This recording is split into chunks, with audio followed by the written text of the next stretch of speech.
Good Sunday to you, my friend. Happy Sunday, Kirst. How is you? I am good. I feel like I need to speak in Old English. I was feeling the same, but then I was like, I don't know any Old English, so I felt exactly the same. Like, hey, ye old matey. That doesn't feel very soulful, so maybe we should just let that one slide. All right. You're okay. Happy Soulful Sunday, Kirst. Good Soulful Sunday, Amy. Yeah, the most schmozzled intro to a podcast ever. And Jared, we're just going to leave it in and just go for it.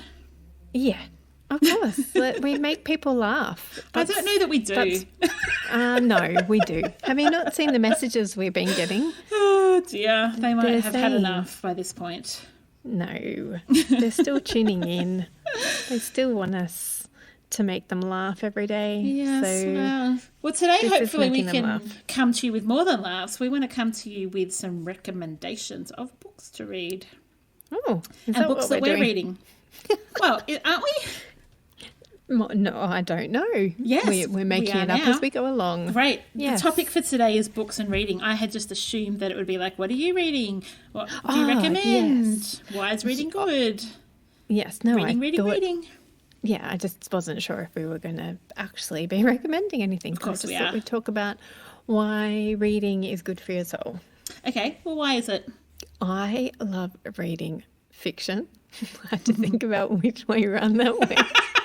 I always have to think that too. I know. Which one's it's the like non-fiction left and one? right. Yeah, it's too hard for me.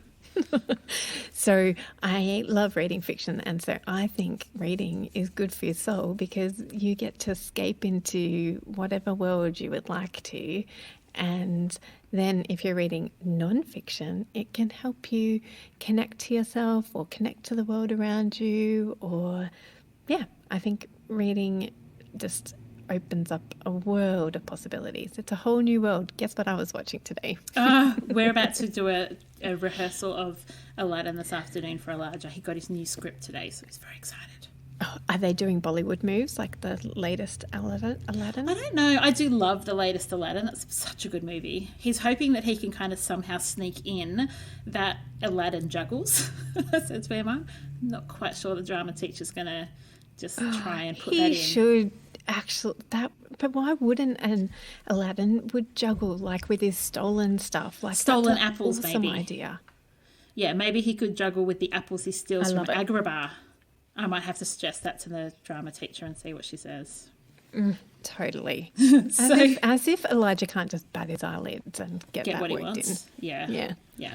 He does that to you all the time. Sure Why does. wouldn't it work on other people who aren't his mother? Yes, the drama teacher does think the sun shines out of Elijah. So well, clearly he's Aladdin. Yeah, exactly, right?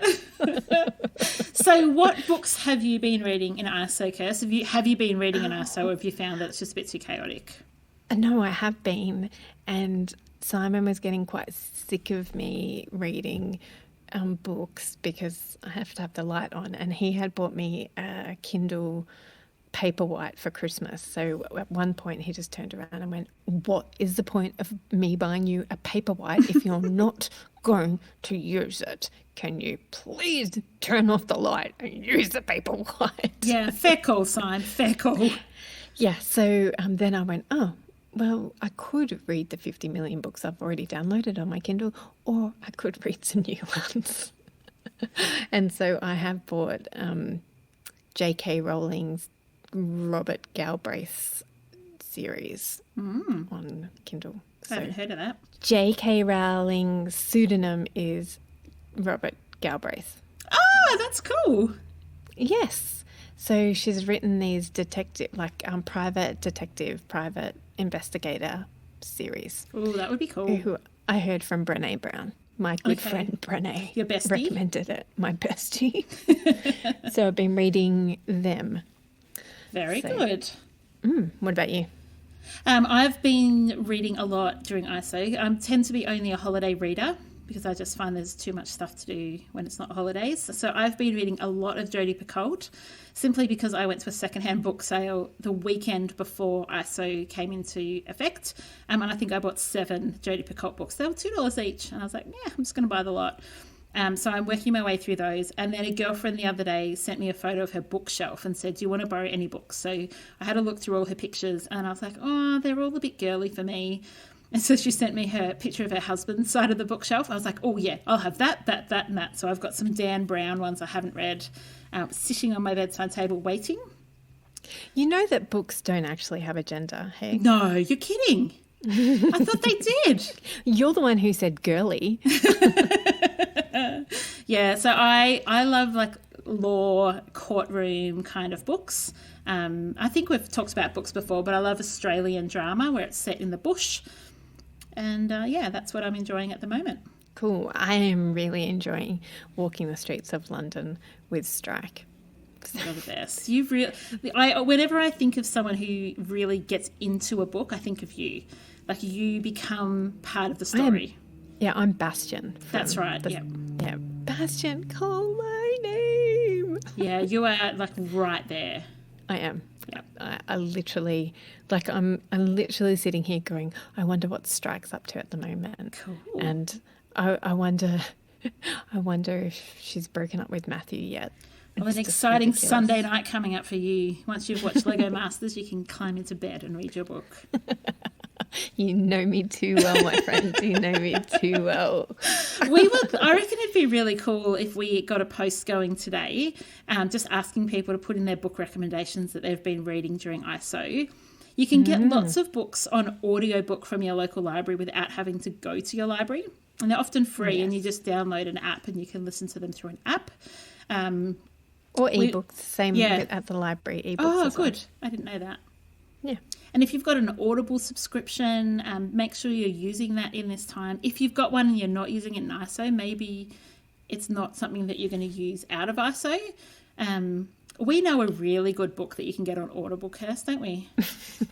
Or ebook, or in real life sent to you. That's amazing. What's such book called? Such book is written by... I'm deciding which way to go with this, Amy. The book is called Simply Organised. That sounds and it's amazing. written by a really good friend of mine, but she's another professional organizer. So, is she your competition? She was. Is now she like the equally best professional organizer that you know to yourself? She sounds amazing.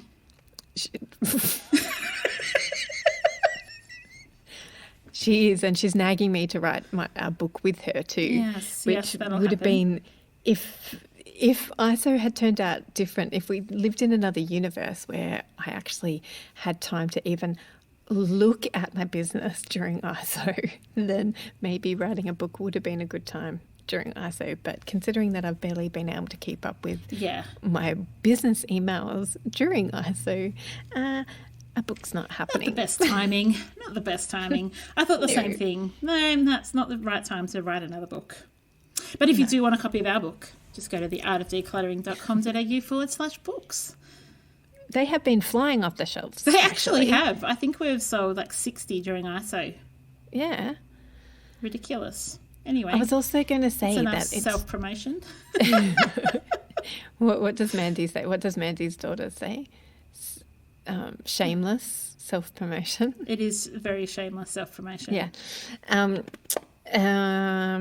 I love the idea of coming into the Facebook group and sharing what you've been reading. And maybe, like, I've got a book that I did read, and I am actually going to send it to said Mandy that we just spoke, that I just dropped her name. And it's been sitting on my desk to get to the post office. But again, post office, and it's all too hard at the moment.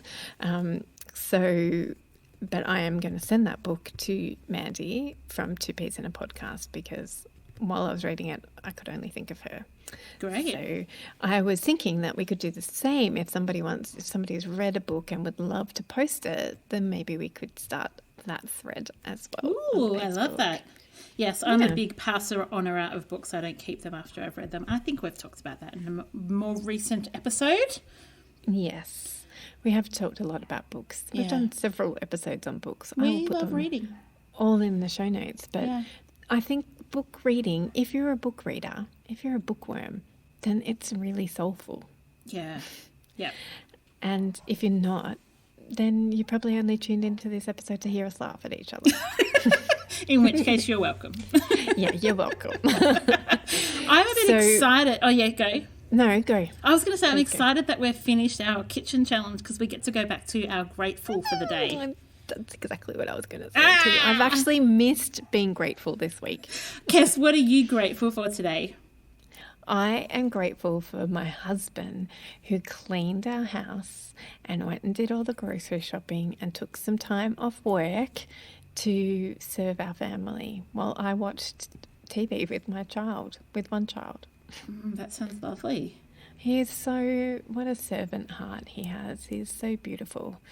And I am looking forward to getting off this call and going and saying thank you to him. Good. Because he arrived home while we've been recording. Yeah. Check his car to see if he ate a punnet of raspberries on the way back. Yeah, he probably did. He was gone for an awfully long time.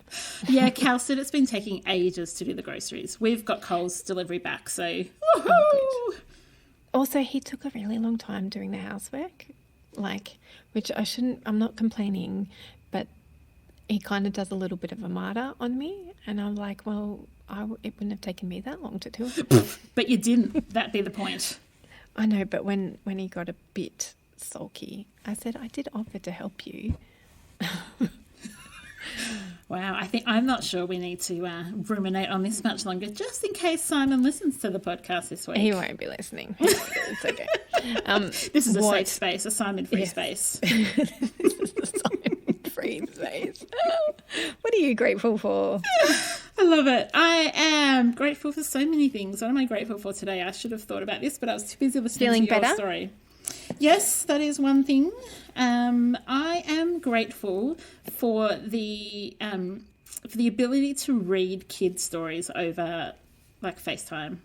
I've just done a little story with some friends of ours a couple of hours ago, and it was so much fun. And I got to read one of the books that was my kids' favourite book 5-10 years ago, and I haven't read it since. And so reading it to 4 and 6 year olds was really, really fun. So I'm grateful for the technology to do that. I'm grateful that kids get it. They weren't fidgety or anything. They were laughing back, and they were, when I didn't finish the sentence but left it open, they would finish it for me. It was so beautiful. So yay for technology. We hope you have a lovely Sunday, that you get some reading in, or whatever takes your fancy, that you get to be soulful today.